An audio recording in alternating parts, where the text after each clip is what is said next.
Hello guys, welcome back to Indian economy. So ఈరోజు వచ్చేసి మనం డిస్కస్ చేసుకోబోయే యూనిట్స్ బైలింగ్వల్ సెషన్స్ వచ్చేసి అప్కమింగ్ జాబ్ క్యాలెండర్ 2025ని దృష్టిలో పెట్టుకొని సో ఉగాది నామ సంవత్సరం సందర్భంగా ఈ యొక్క సెషన్స్ అనేది మనం స్టార్ట్ చేస్తున్నాం. సో జాబ్ క్యాలెండర్ అని చెప్పేసి అప్కమింగ్ అటు ఏపీలో కానీ తెలంగాణలో కానీ వస్తుందని ఆశిస్తూ ఈ పావర్టీ అండ్ అన్ఎంప్లాయ్మెంట్ ఏదైతే ఉందో ఆ పావర్టీ అన్ఎంప్లాయ్మెంట్ అనే టాపిక్స్ అనేది మనం ఇనిషియల్గా మనం చెప్పుకోవడం జరుగుతుంది with latest content with latest updates. అంటే 2025లో ఏవైతే రిపోర్ట్స్ ఏదైతున్నాయో ఇండెక్స్లు ఏవైతున్నాయో ఆ మెథడాలజీస్ ఏదైతున్నాయో ఇంక్లూడింగ్ ఎంపీఐ ఆ యొక్క మల్టీ డైమెన్షనల్ పావర్టీ ఇండెక్స్ ఏదైతుందో వాటికి సంబంధించిన పూర్తి సమాచారం అనేది మనం తీసుకొని మనం ఈ సెషన్స్ అనేది కూడా ముందుకు తీసుకెళ్ళడం జరుగుతుంది. ఓకేనా? So the content will be completely in bilingual. Once again repeating, అటు ఇంగ్లీష్ మీడియం వాళ్ళకి కానీ తెలుగు మీడియం వాళ్ళకి కానీ ఇద్దరికి కూడా అర్థమయ్యే విధంగా ఈ సెషన్స్ అన్ని కూడా ముందుకు తీసుకెళ్ళడం జరుగుతుంది. So here is poverty. So ఈ పావర్టీ టాపిక్లో మనము ఇంపార్టెంట్ సబ్ టాపిక్స్ అనేది మనం ఏం డిస్కస్ చేసుకోబోతున్నాం. So first of all we are going to discuss about the obviously a topic అయినా డిస్కస్ చేసుకునేటప్పుడు ఫస్ట్ మనకి ఏందమ్మా డెఫినేషన్ కదా. Yes, we are going to discuss about the definition of poverty, that is నిర్వచనం అని చెప్పేసి చెప్పడం జరుగుతుంది. తర్వాత వచ్చేసి టైప్స్ ఆఫ్ పావర్టీ, ఆ యొక్క పేదరికము వాటికి సంబంధించిన ఆ యొక్క రకాలు అనేది ఏదైతుందో ఆ పేదరికానికి సంబంధించిన ఆ యొక్క రకాల గురించి మనం కొంచెం డీటెయిల్గా మనం డిస్కస్ చేసుకోవడం జరుగుతుంది. ఫస్ట్ వన్ వచ్చేసి పేదరికానికి సంబంధించిన ఆ యొక్క నిర్వచనం పేదరికానికి సంబంధించిన ఆ నిర్వచనం, పేదరికానికి సంబంధించిన రకాలు. సో ఇందులో వచ్చేసి మనకి ఈ ఎక్స్ట్రీమ్ పావర్టీ అని చెప్పేసి ఎక్స్ట్రీమ్ పావర్టీ అనేది ఏదైతుందో ఆ యొక్క ఎక్స్ట్రీమ్ పావర్టీ అని చెప్పేసి మనం డిస్కస్ చేసుకుందాం. అట్ ద సేమ్ టైం మనం మోడరేట్ పావర్టీ అని చెప్పేసి మనం చెప్పుకోవడం జరుగుతుంది. ఓకేనా? సో ఈ యొక్క సాధారణ పేదరికము అని చెప్పేసి అంటాం. ఓకేనా? తీవ్ర పేదరికము అని చెప్పేసి చెప్పడం జరుగుతుంది. తర్వాత వచ్చేసి మళ్ళీ టైప్స్ ఆఫ్ పావర్టీలోనే మనకి ఆ యొక్క రిలేటివ్ పావర్టీ ఏదైతుందో సాపేక్ష పేదరికం అనేది ఏదైతుందో ఆ రిలేటివ్ పావర్టీ అనేది మనం డిస్కస్ చేసుకోవడం జరుగుతుంది. And at the same time we are going to discuss about the normal poverty ఏదైతుందో ఆ నార్మల్ పావర్టీ గురించి కూడా, ఎక్స్ట్రీమ్ పావర్టీ ఏదైతుందో దాని గురించి కూడా మనం కొంచెం డీటెయిల్గా మనం డిస్కస్ చేసుకోవడం జరుగుతుంది. So here it goes. So first one వచ్చేసి పావర్టీకి సంబంధించిన రకాలు అనేది ఏదైతుందో ఆ పావర్టీకి సంబంధించిన రకాలు అనేది మనం కొంచెం డీటెయిల్గా డిస్కస్ చేసుకోవడం జరుగుతుంది. So here extreme poverty and moderate poverty. And ఇక్కడ చూసుకుంటే మనకి extreme poverty and moderate poverty అని డిస్కస్ చేసుకుందాం. సో ఈ extreme poverty and moderate poverty వచ్చేసి ఈ రెండు కూడా ఏ కేటగిరీ కిందకి వస్తాయి? ఈ రెండు కూడా ఏ కేటగిరీ కిందకి వస్తాయి అంటే ఈ రెండు కూడా చూసుకుంటే మనకి అబ్సల్యూట్ పావర్టీ. ఏ పావర్టీ అమ్మా? ఆ యొక్క అబ్సల్యూట్ పావర్టీ, నిరపేక్ష పేదరికం ఏదైతే ఉందో ఆ నిరపేక్ష పేదరికం అనే కేటగిరీ కిందకి వస్తుంది. ఓకేనా? సో తర్వాత వచ్చేసి వీఆర్ గోయింగ్ టు డిస్కస్ ఇనిషియల్గానే మనం డిస్కస్ చేసుకునేది ఈ యొక్క అబ్సల్యూట్ నిరపేక్ష పేదరికము and at the same time ఆ యొక్క సాపేక్ష పేదరికం అని చెప్పేసి చెప్పడం జరుగుతుంది. రిలేటివ్ పావర్టీ ఏదైతే ఉందో ఆ యొక్క సాపేక్ష పేదరికం గురించి మనం కొంచెం డీటెయిల్గా డిస్కస్ చేసుకోవడం జరుగుతుంది. ఈ సాధారణ పేదరికము, తీవ్ర పేదరికం వచ్చేసి ఇది వరల్డ్ బ్యాంక్, ప్రపంచ బ్యాంకుకి సంబంధించిన డెఫినేషన్స్ ఇది వచ్చేసి జనరలైజ్డ్గా మనకు ఉంటాయి. ఈ యొక్క నిరపేక్ష పేదరికం అనేది ఏదైతుందో ఆ నిరపేక్ష పేదరికము మరి అట్ ద సేమ్ టైం ఆ యొక్క సాపేక్ష రిలేటివ్ పావర్టీ అనేది ఏదైతుందో ఈ రెండు కూడా జనరలైజ్డ్గా మనం ఇంకొంచెం డీటెయిల్గా డిస్కస్ చేసుకోవడం జరుగుతుంది. అండ్ ఈ టైప్స్ ఆఫ్ పావర్టీ తర్వాత the third topic which you are going to discuss is about the measurements. Poverty measurements అనేది ఏదైతుందో ఆ యొక్క పేదరికానికి సంబంధించిన కొలమానాలు అని చెప్పేసి అంటాం. ఆ పావర్టీ మెజర్మెంట్స్ అనేది మనం కొంచెం డీటెయిల్గా డిస్కస్ చేసుకోవడం జరుగుతుంది. అందులోనే మనము ఇంతకుముందు మనం చెప్పుకున్న అబ్సల్యూట్ పావర్టీ ఏదైతే ఉందో నిరపేక్ష పేదరికం అనేది హెడ్ కౌంట్ రేషియో, తలలెక్కింపు పద్ధతి అని చెప్పేసి అంటాం, దాని ద్వారా కొలుస్తాం. ఆ యొక్క సాపేక్ష పేదరికం అనేది ఏదైతే ఉందో అది వచ్చేసి మనం రిలేటివ్ పావర్టీ అనేది ఏదైతుందో ఇది వచ్చేసి లారెన్స్ కర్వ్ అని చెప్పేసి అంటాం. ఆ యొక్క లారెన్స్ కర్వ్ గుణీ గుణకం అనేది ఏదైతుందో, గినీ కోఎఫిషియంట్ ఏదైతుందో దాని ద్వారా కొలవడం అనేది జరుగుతుంది. సో దీని గురించి మనం కొంచెం డీటెయిల్గా డిస్కస్ చేసుకోవడం జరుగుతుంది.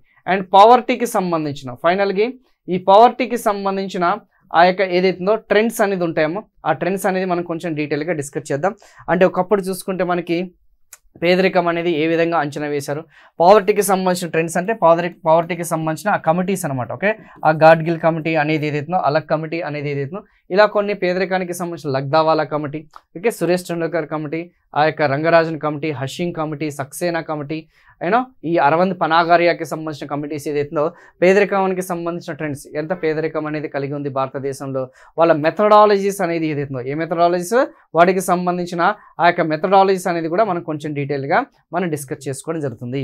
సో ఆబ్వియస్లీ ఈ పావర్టీ మెజర్మెంట్స్లో దీంతో పాటు మనం ఇంకొకటి డిస్కస్ చేసుకోబోయే ద మోస్ట్ ఇంపార్టెంట్ వచ్చేసి మనకి MPI ఏదైతుందో మల్టీ డైమెన్షనల్ పావర్టీ ఇండెక్స్ ఏదైతుందో ఆ మల్టీ డైమెన్షనల్ పావర్టీ ఇండెక్స్ అనేది కూడా మనం కొంచెం డీటెయిల్గా డిస్కస్ చేసుకోవడం జరుగుతుంది. Very very very important. So present వచ్చేసి UNDP ఏదైతుందో, సో ప్రజెంట్ UNDPకి సంబంధించిన MPDI పావర్టీ ఏదైతుందో, UNDPకి సంబంధించిన MPI పావర్టీ ఏదైతుందో ఆ బహుళార్థక పేదరిక సూచి అనేది మనం ఇండియాలో కూడా నీతి ఆయోగ్ అనేది ఎప్పటికప్పుడు కూడా పబ్లిష్ చేస్తుందమ్మా ఆ నీతి ఆయోగ్కి సంబంధించిన లెక్కలు. సో అదే మన లేటెస్ట్ అప్డేట్స్ ఏదైతున్నాయో దాని గురించి మనం కొంచెం డీటెయిల్గా డిస్కస్ చేసుకోవడం జరుగుతుంది. నౌ ఈ పేదరికానికి సంబంధించిన మెజర్మెంట్స్ అనేది ఏదైతుందో ఇది అయిపోయిన తర్వాత వాటికి సంబంధించి ఇది most important examination point of వ్యూలో.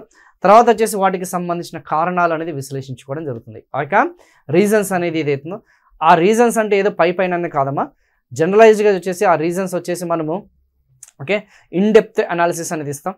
సో లేటెస్ట్ క్వశ్చన్ పేపర్ అనేది ట్రెండ్స్ అనేది ఏదైతుందో ఓకేనా, లైక్ ఫర్ ఎగ్జాంపుల్ పేదరికానికి గల కారణం నిరుద్యోగిత అనుకుందాం. So for example wage employment అనేది సరిగ్గా లేదు. సో నిరుద్యోగిత అనేది ఏదైతుందో అది ఎంత శాతం అనేది ఉంది, పేదరికం అనేది ఎంత శాతం ఉంది, ఇవన్నీ కూడా ఇన్ డీటెయిల్డ్గా ఆ యొక్క రిపోర్ట్స్ని బేస్ చేసుకొని మనం చెప్పుకోవడం జరుగుతుంది. పాపులేషన్ అన్నాము అనుకోండి, పేదరికానికి ఇంకొక కారణం ప్రజెంట్ మన పాపులేషన్ అనేది ఎంత ఉంది, 2025లో మన జనాభా అనేది ఎంత కలిగి ఉంది, మన బర్త్ రేట్ ఎంత, సో తలసరి ఆదాయం ఉంది అనుకుందాం. కేవలం తలసరి ఆదాయం తక్కువ ఉండడం వల్ల పేదరికం ఉంది అనుకుందాం. మన తలసరి ఆదాయం అనేది ఎంత, పర్చేసింగ్ పవర్ ప్యారిటీ ఏదైతుందో కొనుగోలు శక్తి ఆధారంగా మన తలసరి ఆదాయం ఎంత, ప్రపంచ దేశాలతో చూసుకుంటే మన తలసరి ఆదాయం ఏ విధంగా ఉంది, ఆ యొక్క తలసరి ఆదాయానికి సంబంధించిన వృద్ధి రేట్ అనేది ఏ విధంగా ఉంటుంది. సో ఇవన్నీ కూడా మనం డీటెయిల్డ్గా అనాలిసిస్ అనేది మనం చేయడం జరుగుతుంది. ఓకేనా, సో ఇవన్నీ కూడా కొంచెం అనాలిసిస్ అనేది చేస్తానమ్మా. So I think this all about the పవర్టీకి సంబంధించిన ఏవైతేనే ఇంకా ఏమైనా మిసిలినియస్ టాపిక్స్ ఏమైనా ఉంటే అప్పటికప్పుడు మనం కొంచెం డీటెయిల్గా మనం డిస్కస్ చేసుకోవడం జరుగుతుంది. లైక్ సేన్ ఇండెక్స్ అని చెప్పేసి పవర్టీ ఇండెక్స్ అని చెప్పేసి ఇలాంటి కొన్ని మెజర్మెంట్స్ అనేది ఉంటాయి. అవన్నీ కూడా అప్పటికప్పుడు ఆ సిచ్యువేషన్ తగ్గట్టుగా ఓకేనా, ఆ టాపిక్ తగ్గట్టుగా అక్కడ మోల్డ్ చేసుకొని మనం అక్కడే డిస్కస్ చేసుకోవడం జరుగుతుంది. So I think I'm directly going to start the subject ఏదైతే ఉందో, సో సబ్జెక్ట్ అనేది ఆ టాపిక్ అనేది ఇంకా నెక్స్ట్ మనం స్టార్ట్ చేయడం జరుగుతుంది. I'm going to start with this poverty. ఓకేనా, పావర్టీ అనే పదం అనేది ఆ వర్డ్ అనేది ఎక్కడి నుంచి మనకి ఆరిజినేట్ అనేది అవ్వడం జరిగింది. సో పావర్టీ అనేది పాపర్ కనిపిస్తుంది కదా మనకి ఇక్కడ, ఆ పాపర్ అనే లాటిన్ పదం నుండి ఆవిర్భవించిందమ్మా. సో పాపర్ అనగా బీడు భూమి అనేది. ఓకేనా, బీడు భూమి అంటే తెలుసు కదా, ఎస్, లో ఫర్టైల్ సాయిల్స్. ఓకే, ఆ లో ఫర్టైల్ సాయిల్స్ అనేది ఏదైతుందో ఆ బీడు భూములు ఏదైతే ఉందో ఓకేనా దాన్ని మనం ఏమంటాం పాపర్. ఎందుకంటే బీడు భూముల్లో మనకి ఎక్కువ కూడా పంటలు అనేది పండవు కదా, there are no crops grown on these so low fertile soils అనేది ఏదైతుందో డ్రై ల్యాండ్ ఏరియాస్ ఏదైతుందో అక్కడ కూడా మనకి క్రాప్స్ అనేది గ్రో అవ్వు.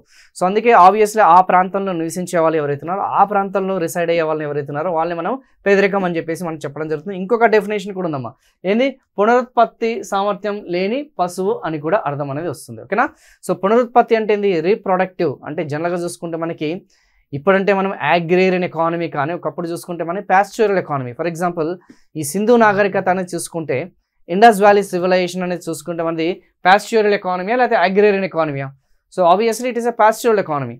సో మనకి రీప్రొడక్షన్ అనేది చాలా ఇంపార్టెంటా కదా? ఎస్, ఆబ్వియస్లీ మనకి ఆ న్యూట్రియంట్స్ అనేది కావాలంటే కాలరిఫిక్ ఇంటేక్ అనేది ఓకేనా, ఫిజికల్గా కానీ మెంటల్గా కానీ మనం స్ట్రాంగ్ ఉండాలి అంటే ఆ న్యూట్రిషన్స్ అనేది రిక్వైర్డ్ న్యూట్రిషన్స్ కావాలనుకుంటే యానిమల్స్ అనేది ఏదైతుందో, లైఫ్ స్టాక్ అనేది ఏదైతుందో అవి ఎప్పటికప్పుడు కూడా రీప్రొడ్యూస్ అవ్వాలి.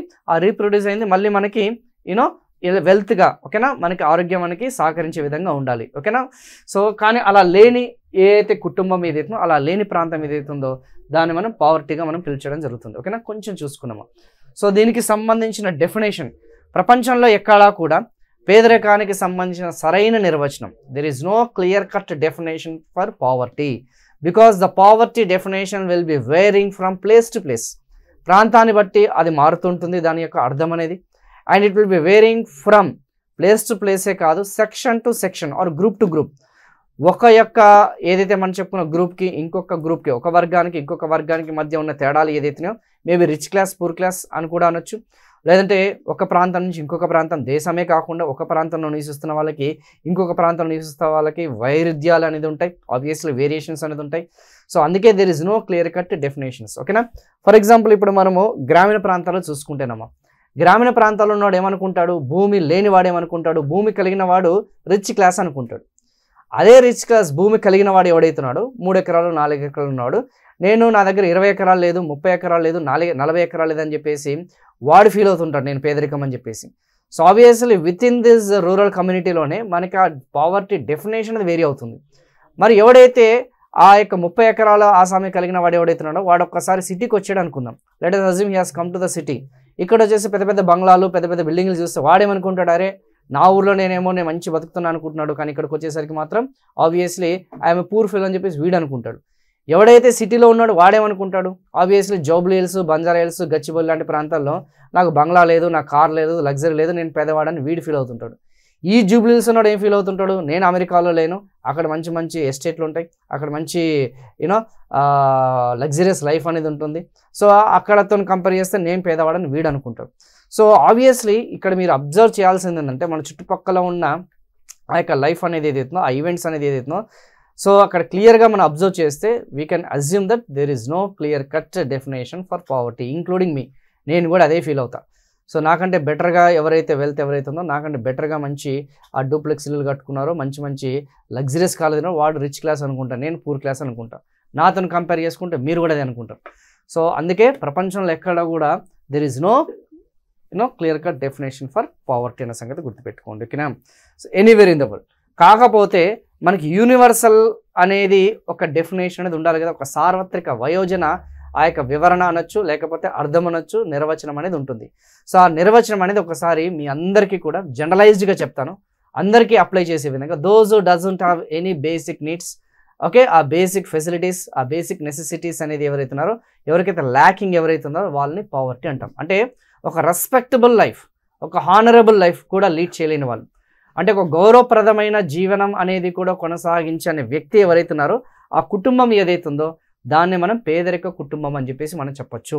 సో ఆబ్వియస్లీ ఆ రెస్పెక్టబుల్, ఆ హానరబుల్ లైఫ్ అనేది లీడ్ చేయడానికి మనకి కావాల్సిన అవసరాలు ఏముంటాయేమో, ఆ మెటీరియలిస్టిక్ గూడ్స్ ఏముంటాయి. ఆబ్వియస్లీ ఫస్ట్ వన్ ఏముంటుంది, ఫుడ్ ఆర్టికల్స్. సెకండ్ వచ్చేసి షెల్టర్ అనేది ఉంటుంది. మూడోది వచ్చేసి మనకి క్లాతింగ్ అనేది ఉంటుంది. సో ఫుట్వేర్ అనేది ఉంటుంది.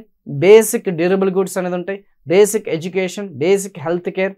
సో ఇవన్నీ కూడా చూసుకుంటే ఒక ఫ్యామిలీ అనేది, ఓకేనా, సో కొనసాగించడం కోసం ఒక రెస్పెక్ట్ఫుల్ లైఫ్ అనేది లీడ్ చేయడం ఏదైతే ఉందో అవి కూడా సంపాదించలేకపోతే, అది కూడా ఖర్చు పెట్టలేకపోతే, అది కూడా ఏం చేయలేకపోతే ఆ ఫ్యామిలీని మనం పేదరిక ఫ్యామిలీగా మనం భావించడం జరుగుతుంది. So poverty is a state or condition which A person are community lakhs financial resources and other essentials for minimum standard of living. ఒక కనీస జీవన ప్రమాణాలు ఏదైతుందో అది కూడా అందలేని వ్యక్తి అంటాం. మినిమం స్టాండర్డ్ ఆఫ్ లివింగ్, జీవన స్థాయి అనేది కూడా కనగలేని వ్యక్తిని మనం ఏమంటున్నాం, poverty. Of course it's a socio economic ప్రాబ్లమా కదా, ఇది ఒక సామాజిక ఆర్థిక సమస్య. ప్రపంచంలో చూసుకుంటే ఇదొక పేదరికం అనేది ఒక సామాజిక పరమైన ఆర్థిక పరమైన సమస్య అన్న సంగతి గుర్తుపెట్టుకోండి. సో పేదరికం అంటే ఒక వ్యక్తి లేదా సమాజం కనీస జీవన ప్రమాణాలు, ఓకేనా, అవసరమైన ఆర్థిక వనరులు, ఇతర అవసరాలు లేని స్థితిని, దుస్థితిని, పరిస్థితిని మనం ఏమంటున్నాం, పేదరికం అంటాం. It includes low income and their inability to acquire the basic goods and services necessary for survival with dignity. చెప్పే కదా, ఒక దేశంలో ప్రజల యొక్క మౌలిక అవసరాలను దీర్ఘకాలంగా ఆ దేశ ఆర్థిక వ్యవస్థ తీర్చలేని స్థితిలో ఉన్నదంటే ఆ దేశం పేదరికంలో ఉందని అర్థం. దీర్ఘకాల ఆరోగ్యవంతమైన జీవనం గడిపేందుకు సౌకర్యాలు కొరవడం. సో ఓకేనా, ఇది అంటే మీకు దీర్ఘకాలికంగా ఆరోగ్యకరమైన ఒక గౌరవప్రదమైన జీవనం అనేది కొనసాగాలంటే నీ దగ్గర ఏమి ఉండాలమ్మా, ఫినాన్షియల్ రిసోర్సెస్ అనేది ఉండాలి, ఆర్థికపరమైన వనరులు అనేది ఉండాలి. సో మన భారతదేశంలో చూసుకుంటే అరౌండ్ పర్టికులర్లీ యావరేజ్ చూసుకుంటే నెలకి 10,000 గ్రామీణ ప్రాంతంలో ప్రస్తుతం ఎవడు కూడా వ్యయం చేయలేకపోతాడు, కుటుంబంలో పేదరికంగా భావిస్తాం. అదే పట్టణ ప్రాంతాల్లో మినిమం 12,000 రూపీస్ కూడా స్పెండ్ చేయలేని వాళ్ళని మనం పేదరికంగా భావించడం జరుగుతుంది. ఒక 5 సభ్యులతో కూడిన కుటుంబం అనేది ఏదైతుందో అది మళ్ళీ వస్తుందో రిపీట్ చేస్తాను. సో ఆ రిసోర్సెస్ అనేది లేని వాళ్ళని మనం ఏమంటాం, పేదవాళ్ళుగా మనం చెప్పడం జరుగుతుందన్న సంగతి గుర్తుపెట్టుకోండి. సో పేదరికం అనేది ఒక ఆర్థిక సాంఘిక సమస్య. సో ఇక్కడ మనకి కొన్ని స్టేట్మెంట్స్ అంటే ఇంకా బెటర్గా మీకు అర్థం అవ్వడం కోసం, పేదరికానికి సంబంధించిన బెటర్గా ఆ యొక్క వివరణ ఇవ్వడం కోసం ఇక్కడ పేదరికం అనుభవించే వాడి బాధను గుడ్డివాడు సైతం చూడగలడు అంట అమర్త్య సేన్ చెప్పాడు, బ్యూటిఫుల్గా చెప్పాడు. అంటే పేదవాడు ఎవరైతున్నారో వాడు అనుభవిస్తున్న ఆ బాధ, ఆ pain, so even a blind person can see the pain of a poverty person అన్నాడు అమర్త్య సేన్. మరి ఇది ఎగ్జామినేషన్ పాయింట్ ఆఫ్ ఇంపార్టెంట్ అంటే go back to the previous years questions. A competitive examination తీసుకోండి, మ్యాథ్స్ ద ఫాలోయింగ్, ఈ poverty base చేసుకొని కొంతమంది statements అనేది ఇస్తారు, గ్రోత్ అండ్ డెవలప్మెంట్ బేస్ చేసుకొని కొంతమంది స్టేట్మెంట్స్ ఇస్తారు. సో నేషనల్ ఇన్కమ్కి సంబంధించిన కొన్ని స్టేట్మెంట్స్, ఇన్ఫ్లేషన్కి సంబంధించిన కొన్ని స్టేట్మెంట్స్ ఉంటాయి. అవన్నీ కూడా మీరు కన్సిడర్ చేస్తే డెఫినెట్గా ఓకేనా ఆ మ్యాచ్ ద ఫాలోయింగ్ స్టేట్మెంట్స్ లాంటి రూపంలో ఏదో ఒకటి వస్తుంటేమో చూసుకోండి. సో ఈ యొక్క పేదరికం అనే సముద్రంలో మనము ఒక్కరము ఒక దీవిలో సంతోషంగా జీవించలేమంటాం. అంటే మన చుట్టుపక్కల ఉన్న వాళ్ళందరూ కూడా పేదవాళ్ళమ్మ, ఓకేనా. మన చుట్టుపక్కల వాళ్ళు సముద్రంలో ఆ పేదవాళ్ళందరూ కూడా ఈదుతున్నారు. కానీ మనం ఏ ఒక్కరము కూడా సంతోషంగా హ్యాపీగా ఒక ఐలాండ్ మీద, ఒక దీవి మీద మనం హ్యాపీగా ఉండగలుగుతామా? సో దీన్ని మనం ఎలా ఎగ్జాంపుల్గా తీసుకోవచ్చు అంటే case study or case scenario అనేది, లైక్ మీరు ఎప్పుడైనా సరే ట్రాఫిక్ సిగ్నల్స్ దగ్గర సిటీలో వచ్చినప్పుడు, హైదరాబాద్ లాంటి మహానగరాలు వచ్చినప్పుడు పేదవాడిని చూస్తుంటాం. వాళ్ళు సరిగ్గా బట్టలు వేసుకోరు, సరిగ్గా తిండి ఉండదు, సరిగ్గా స్నానం చేయరు, నిద్ర ఉండదు. చూడంగానే అర్థమైపోతుంది పేదవాడని. ఒక బేబీనో పాపను వేసుకొని వస్తాడు. సో ఆబ్వియస్లీ వాళ్ళని చూడంగానే అప్పటి వరకు నువ్వు హ్యాపీ మూడ్ కాస్త ఏమైపోతుంది, సాడ్ మూడ్ అయిపోతుంది, సారో అయిపోతావు. ఎందుకంటే వాడి బాధను మనం చూడలేం కాబట్టి. సో అప్పటికప్పుడు ఇన్స్టెంట్గా అనిపిస్తుండే ఏదో ఒక 5 రూపాయలు 10 రూపాయలు ఇచ్చేసి హ్యాపీ ఫీల్ అవుతుంటాం. కానీ ఆ చుట్టుపక్కల ఉన్న వాళ్ళందరూ పేదవాళ్ళు అండి, మనం ఒక్కరం కూడా సంతోషంగా ఉండగలుగుతామంటే ఉండలేం. సో ఇది ఎవరు ఇచ్చారమ్మా? MS Swaminathan, the father of Indian green revolution. మన భారతదేశ హరిత విప్లవ పితామహుడు ఎవరైతున్నారో, ఓకేనా. సో అతను ఈ స్టేట్మెంట్ అనేది ఇవ్వడం జరిగింది. సో వరల్డ్ బ్యాంక్ నిర్వచనం ఏమంది? కనీస జీవన ప్రమాణాన్ని కూడా పొందలేని స్థితిని.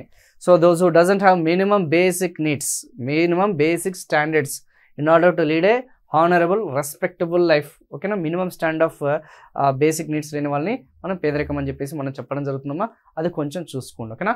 సో ఇది కాకుండా మనకి గౌతమ్ మాథుర్ గారు భారత ఆర్థిక వ్యవస్థను గాజుతెర ఆర్థిక వ్యవస్థగా, గ్లాస్ కర్టెన్ ఎకానమీ, ఈ గ్లాస్ కర్టెన్ ఎకానమీ అనేది మళ్ళీ మనకి గ్రోత్ అండ్ డెవలప్మెంట్లో వస్తుందమ్మా. వాట్ మీద ఇస్ గ్లాస్ కర్టెన్ ఎకానమీ? ఆ యొక్క దేశంలో కొంతమంది మాత్రమే, ఓకేనా, ఎవరైతే ఆ గాజు వెనక ఉన్నది, షాపింగ్ మాల్స్ అనుకోవచ్చు, మన కంటెస్ట్లో చూసుకుంటే గాజు తెర అంటే షాపింగ్ మాల్స్, ఎవరైతే ఆ గూడ్స్ అండ్ సర్వీసెస్ అవైలబుల్ ఉన్న వాళ్ళు ఎవరైతే ఉన్నారో కొంతమంది మాత్రమే ఎవరైతే ఉన్నారో పర్చేస్ చేయగలుగుతున్నారు, బై చేయగలుగుతున్నారు. మిగతా వాళ్ళందరూ కూడా ఆ అద్దంలో చూసి సంతోషపడడమే. సింపుల్ చెప్పాలంటే దీన్ని మనం విండో షాపింగ్ అంటాం. మన భాషలో చెప్పాలంటే విండో షాపింగ్ అమ్మ. సో మరి విండో షాపింగ్ చేసిన వాళ్ళు మనకు ఆ ఫీలింగ్ అనేది ఉంటుందా లేదా? అరే నేను పేదవాడిని అనే ఫీలింగ్ అనేది ఆటోమేటిక్గా మనకు వస్తుందా లేదా? ఎస్, ఆ పేదరికం అనేది దానికి సంబంధించిన ఇన్ఫర్మేషన్ అనేది ఇస్తున్నాం, కొంచెం చూసుకోండి. ఎస్.